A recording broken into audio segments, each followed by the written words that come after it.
The Book of Exodus is the second book of the Hebrew Bible and the Christian Old Testament. It tells the story of the Israelites' liberation from slavery in Egypt, their journey to Mount Sinai to receive the law, and the establishment of the tabernacle as a place of worship. The book begins with the oppression of the Israelites in Egypt and ends with the glory of God filling the tabernacle. Throughout the book, we see God's power and faithfulness as He intervenes on behalf of His people, while the Israelites struggle to trust and obey Him. The Book of Exodus is a foundational text for both Judaism and Christianity, and its themes of liberation, covenant, and worship continue to inspire and challenge readers today. Chapter 1. The Israelites are in Egypt and multiply greatly, causing the Pharaoh to fear them. He enslaves them and orders the midwives to kill all male Israelite infants. Chapter 2. Moses is born to an Israelite family and is saved from death when his mother places him in a basket on the Nile River. He is adopted by Pharaoh's daughter and raised in the royal court.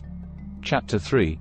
Moses sees a burning bush and hears the voice of God, who tells him to lead the Israelites out of Egypt. Chapter 4. Moses returns to Egypt and confronts Pharaoh, but he refuses to release the Israelites. God performs miracles through Moses to convince Pharaoh to let them go. Chapter 5. Moses and Aaron demand that Pharaoh release the Israelites, but he responds by making their work harder. Chapter 6. God reassures Moses that he will deliver the Israelites from Egypt and establishes a covenant with them. Chapter 7. God sends Aaron to perform signs and wonders before Pharaoh, but Pharaoh's heart remains hardened. Chapter 8. God sends plagues on Egypt, beginning with frogs, but Pharaoh still refuses to let the Israelites go. Chapter 9.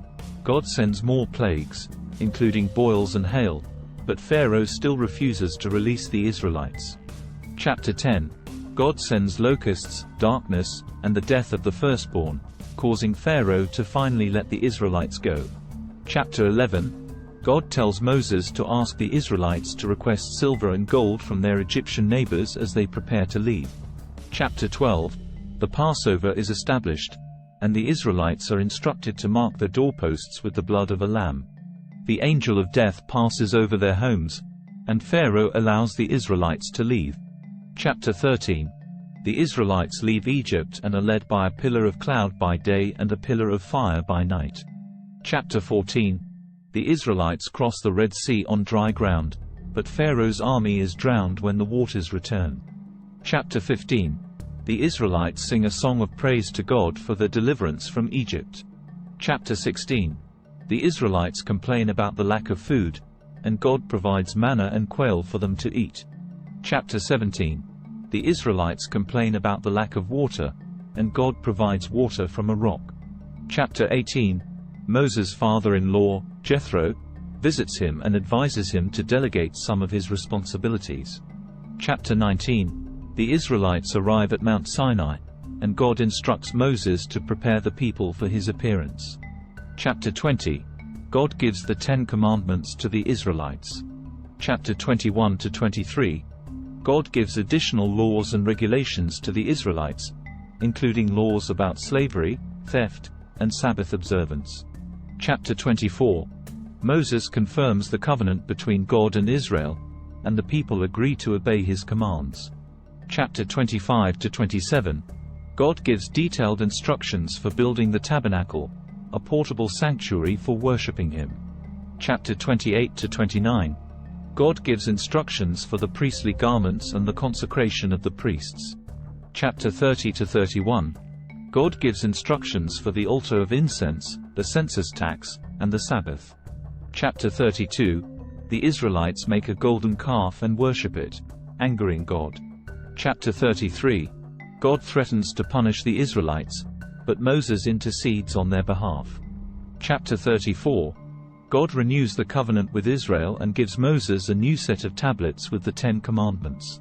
Chapter 35 to 36. The Israelites contribute materials and labor for the construction of the tabernacle. Chapter 37 to 39. The tabernacle is constructed according to God's instructions, including the Ark of the Covenant, the table of showbread, and the menorah. Chapter 40. Moses sets up the tabernacle, and God's glory fills it. The Israelites are led by the cloud and fire of God's presence as they continue their journey. In summary, the book of Exodus can be divided into three main sections: the Israelites' slavery in Egypt and their liberation by God, their journey to Mount Sinai and the giving of the law, and the construction of the tabernacle and the establishment of worship. Throughout the book, God demonstrates His power and faithfulness to His covenant with Israel, while the Israelites struggle to trust and obey Him. The book of Exodus is a foundational text for both Judaism and Christianity, and its themes of liberation, covenant, and worship continue to resonate with readers today.